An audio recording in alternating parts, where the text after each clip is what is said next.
दीप देखिछन्ति दीप गोटे घर को आलोकित कला बेले किंतु ता तलटा सब बेले अंधार ही थाए।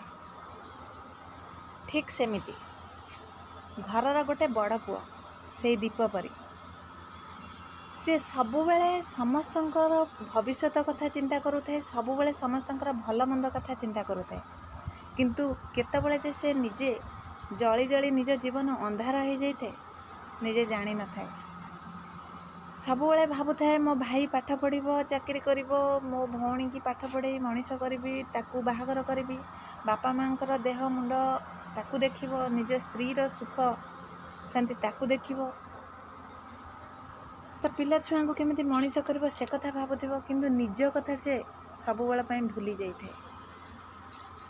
गोटे दीप तला जमीती अंधार होता है से बड़ पुअर जीवनटा भी सेमती अंधार पलटि जाए, केतबेले से निजे जानी पारि न थाए। किंतु से बड़ पुओ को देखिबे सबुबेले से घर लोक माने दोषी करुथिबे। केमिति भाई जेतबेले पाठ पढ़ी चाकरी करके मनीष हो जाए बाहागर पर कहे सबुठारु बड़ शत्रु है मोर से भाई।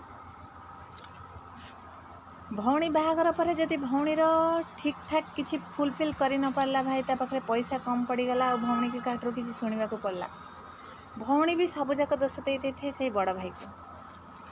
बापा माँकर तो कहले नसरे कथा, बापा माँकर जदि टिके कौन असुविधा है सांगे सांगे से बड़ पुओ पाखक ही जाती, सब दोष ताकू ही दे था। एते सब करी करी ता स्त्री जितेबाला थकी पड़े सी भी से तार स्वामी को ही दोष दे था। आउ समस्त करी करिका जदि पिला मानक पई किछि कम पड़गला से माने भी से बापार ही दोष दे था।